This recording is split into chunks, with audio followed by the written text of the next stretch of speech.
how's it going? Just wanted to stop in and talk about Simone Biles.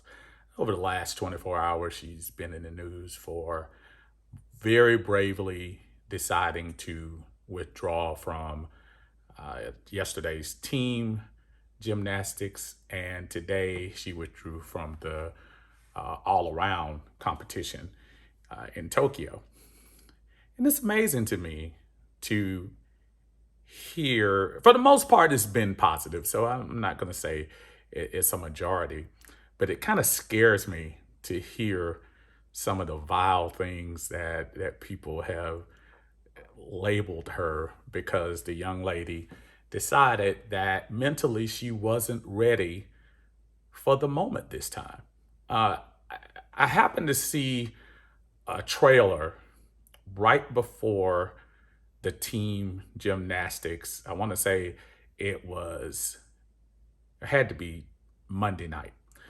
And on that particular trailer, she was saying at 24, which by gymnastic standards is old and ancient, at 24, she's a little more worried than she was when she was 16 or 20.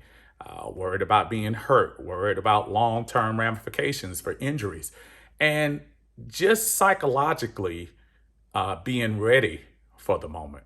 And I looked at my daughter. I remember when it came on, and we kind of gave each other that look, like, kind of sounds like you're not 100% ready. Not saying able, but maybe ready. She was saying how there was a time when she was younger and she did those things and she had no fear.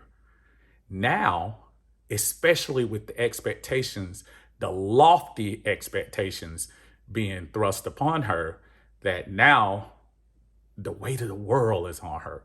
Not only is she expected to go to the Olympics, she expected to win gold at every event. If she doesn't win gold, she'll get questioned. Just I can things that I can't imagine as a young athlete that you have to go through.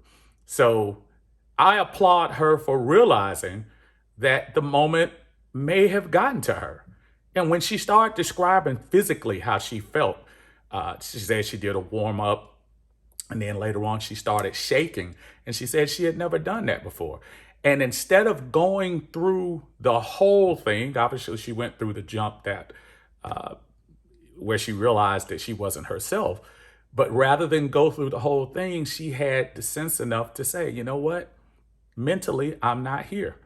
And I need to withdraw because it's not fair to my team, to, you know, everyone not to put my best foot forward. So I understand that aspect of it, and I applaud her. I applaud Naomi Osaka for doing the same thing a few months ago when she withdrew from the French Open, I believe it was, for saying that she didn't feel comfortable doing the media things and she was going through some stuff, and to be able to be honest and open. I mean, think about that. These two are the best in their sport, and they have some of those things creeping around in their head, whether it be doubt, whether it be fear.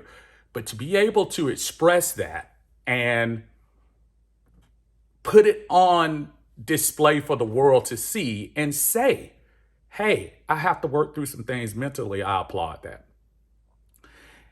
Now, you get the other side with some of these folks that are just so mentally tough. And, you know, as we sit home and watch on our couches, and we're so mentally tough about, well, if it were me, which is our favorite phrase from anything in life, if it were me, I would. And the problem is, it's not you. If you think about it, the way NBC has kind of plastered her all over the place about these Olympics, and it's not NBC's fault. I'm not trying to blame NBC, but I'm saying, but they had her in just about every ad for the Olympics. Commercials coming up, the little funny Uber commercials she was having leading up to the Olympics. Everybody was just the hype alone was just tough. I harken back. I was trying to get my wife to remember for some of you who may have been around then, the Dan and Dave thing that was going on. And I believe that was Nike. I believe that was Nike that did the commercial, Dan versus Dave. They were both U.S.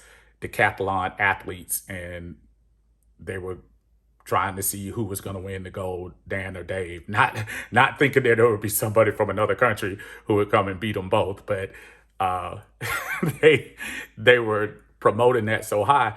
And I think about it back then and say, was that a lot of pressure?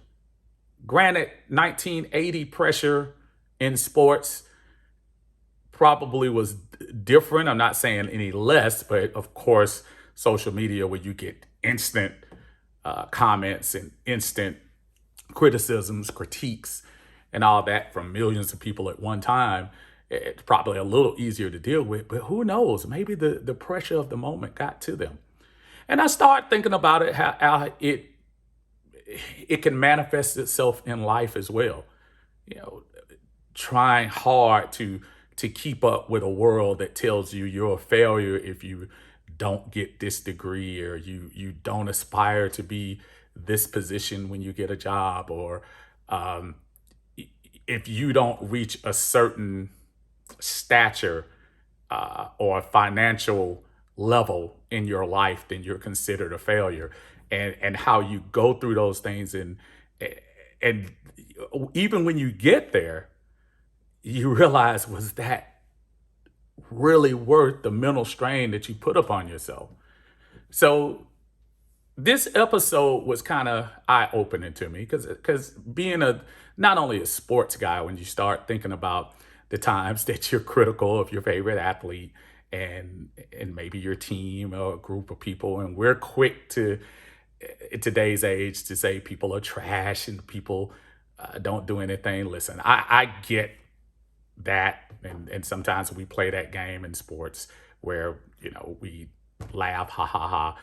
But I tell you what, it's a lot of pressure to be an athlete in 2021, no matter what sport you are. And especially as polarizing as it is right now with the world stage, not just the United States, but the world stage is looking at you. And it's not lost upon me that there could be some residual kickback from her. I'm not naive. Hey, the seventh person who missed qualification on the U.S. women's team could feel a little salty because she's saying, hey, well, you decided at the last second that you didn't want to do anything because of this. I would have had an opportunity to do it. I'm not saying I agree with that train of thought, but I say I understand, because you start thinking about those moments and saying, well, I would have been able to handle it. What you have to realize is Simone was so far ahead of the other folks on her team and the other folks in the world. The gymnast in the world knows that she was the best gymnast there. So again, I applaud her move. I wish folks, before they would be quick to open their mouths about what they would have done and how they would have been strong through the moment, just really think before you say anything, because you never know. And again, it transcends sports. It is into life too. Why can't you do this simple task? Um, why can't you just push through like this person did and like this person did? And sometimes we don't realize that there are pressures and there are things that goes on in folks' mind that we don't understand. Psychologists all over the place, will give us opinions and thoughts, but be quite honest with you, they're just throwing stuff up against the wall. It's not like there's any surgery that you can get to go into your brain and say, okay, I'm going to fix this blood vessel to now decrease the pressure so you don't feel as much pressure and go here. No one has done that. So to my folks who just think life is all about being tough and showing strength and not showing fear, and that makes you weak if you do that. I just ask you to step back and understand. You don't have to agree, but try to understand where people are coming from. I think that's the key when you start talking about mental health. It's not about whether you agree with the moves being made. Sometimes it's just about understanding. There are a lot of things that I don't understand about a high profile athlete on that stage because I'm not one, and I've never been on that spotlight.